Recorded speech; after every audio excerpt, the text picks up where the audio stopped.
Nous sommes donc Wildix, nous sommes une société qui fabriquons et commercialisons une solution complète de communication unifiée, intégrant le WebRTC et on y reviendra.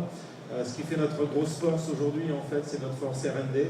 On a plus de la moitié en fait, de nos employés qui sont dédiés à la recherche et développement, qui nous permet justement de développer en fait, toutes ces nouvelles solutions au fur et à mesure qu'elles se développent. Ce qui fait aujourd'hui notre particularité, je dirais, par rapport aux gros acteurs du marché, c'est la simplification d'utilisation, de configuration et de support de notre solution. RTC veut dire Real Time Communication en anglais, ce qui veut dire en fait communication en temps réel.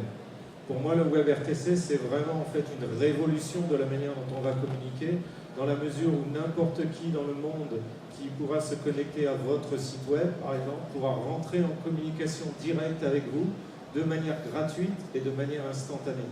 C'est vraiment en fait le point fort aujourd'hui de cette technologie que nous avons déjà implémenté dans notre solution. Ce que l'on a implémenté en fait au niveau de la solution, c'est pas simplement du peer-to-peer comme on en a parlé, mais c'est de récupérer cet appel et de le transférer en fait sur n'importe quel autre média ensuite. Et je pense qu'on y reviendra. Ce qu'il faut savoir, c'est qu'il y a quelques années en arrière, Microsoft en fait a racheté Skype pour quelques billions de dollars, et Google était aussi en fait sur le marché pour racheter Skype. Donc comme Google a perdu la partie, ils se sont dit, il est hors de question que j'utilise une communication de monsieur Microsoft.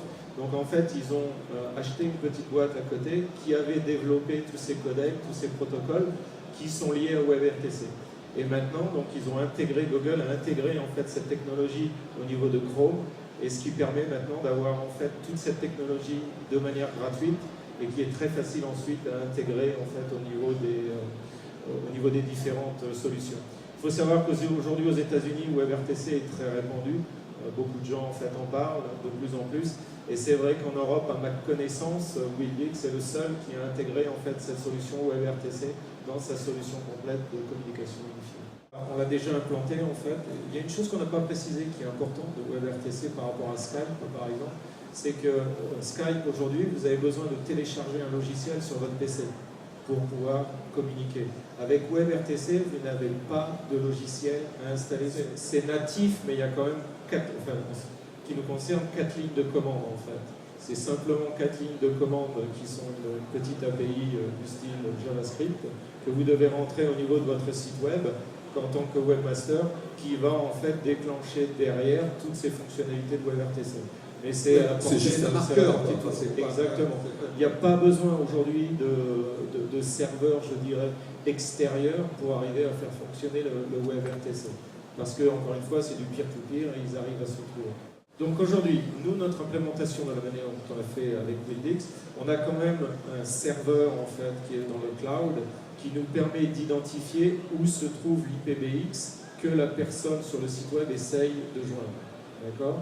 Une fois qu'en fait cet IPBX est identifié et qu'on a identifié en fait la compagnie par rapport au site web, à partir de ce moment-là, la communication est directe entre la personne à l'autre bout du monde sur son site web et la compagnie en fait. Je vais vous donner un exemple précis pour vous expliquer un peu comment ça fonctionne. Vous prenez par exemple une agence immobilière qui est basée en France, et on a en fait déployé cet exemple très précisément dans le sud de la France, où on a mis 3 petits drapeaux, un drapeau néerlandais, un drapeau anglais et un drapeau belge. D'accord ? Et en fait, ce qui se passe, c'est quelqu'un basé par exemple à Amsterdam, qui est en train de regarder une maison sur ce site web de l'agence immobilière, va pouvoir cliquer directement sur le petit drapeau et automatiquement il va rentrer en communication avec un agent dans l'agence immobilière qui va pouvoir parler. Et tout cela de manière gratuite et de manière directe. En plus de cela, au niveau de l'agence immobilière, l'agence immobilière va recevoir la page web que la personne était en train de regarder. Donc elle va pouvoir anticiper en fait sur la question qui va lui être posée par rapport au site web qui était regardé. On propose quelque chose de plus dans la mesure où aujourd'hui, si vous faites du WebRTC classique, c'est-à-dire de site web à site web, vous allez passer de point à point, vous allez passer par le PC, et systématiquement par le PC. Nous, en fait, ce que l'on propose, c'est qu'à partir du moment où il arrive à l'IPBX, On peut l'envoyer sur un DECT, on peut l'envoyer sur un mobile, on peut l'envoyer sur un poste fixe ou on peut l'envoyer sur le PC. C'est vraiment ça en fait l'intégration de cette solution dans notre solution de commande. Votre assurance ou votre banquier avec qui vous n'arrivez jamais à rentrer en communication parce qu'il est soit au téléphone, soit pas présent ou autre.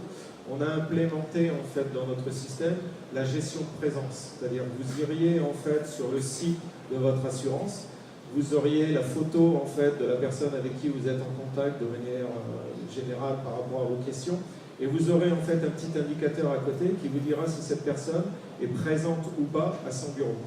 Donc comme ça, on gère la gestion de présence, on peut faire du chat, on peut faire de la vidéo et on peut faire aussi du transfert d'écran. Donc c'est un moyen, encore une fois, de rentrer en communication directement avec la personne au bout du fil, sachant que la personne au bout du fil, on voit automatiquement sur le site web si cette personne est présente ou pas. On a aussi une solution qui est intégrée dans notre plateforme de communication pour faire de la vidéoconférence.